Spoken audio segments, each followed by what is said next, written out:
Pay attention for a couple of minutes and you're going to understand how you can optimize your Shopify homepage for better conversion rates. I'm Oliver Kenyon, and that's exactly what I've been doing for the past 12 years. I've been fortunate enough to work with some incredible brands and build an amazing team and one of the biggest conversion rate optimization and landing page design agencies in the world, ConversionWise. And in this episode, number 76 of CRO Insights, I'm going to give you an insider's view and look at one of our clients' before and after designs. Let's jump into it. So this is the before design of our client for their Shopify homepage, and this is the after design that we delivered. I'm going to walk you through exactly what we did and why we did it.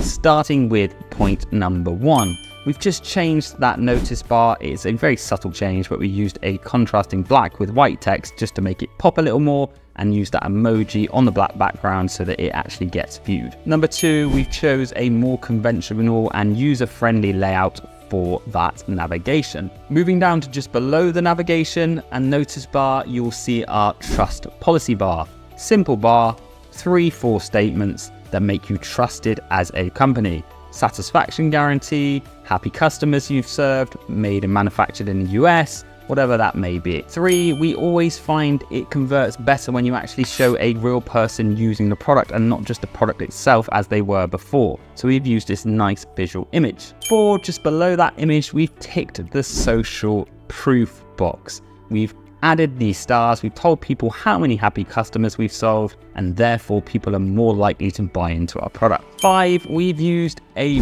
bigger font and more scannable text for that headline and subheadline. You have 3 to 5 seconds above the fold to get your value across to a cold consumer. Don't do that by using small fonts and hiding your value in these tiny headlines. 6, you'll notice on the before design, they're confusing consumers with these buttons that don't really look like buttons. They blend in too much, and also there's 2 of them. The more choices you give people, the more likely they won't take any. So give them one clear call to action, make sure it stands out using a contrasting color, make it a emotive call to action and a directional cue on that button. And last but not least, number 7, our famous benefit-driven bullet points. What are these guys? These are icons and text, or emojis and text, that tell people the benefit of our product, giving a whole clear view of our value exactly as soon as people land on the page, and in order to turn more clicks into all important customers. If you want my agency to do this for your brand, click the link in the description. Make sure you smash that subscribe button and tell me what you think of the transformation below in the comments. I'll see you on the next one.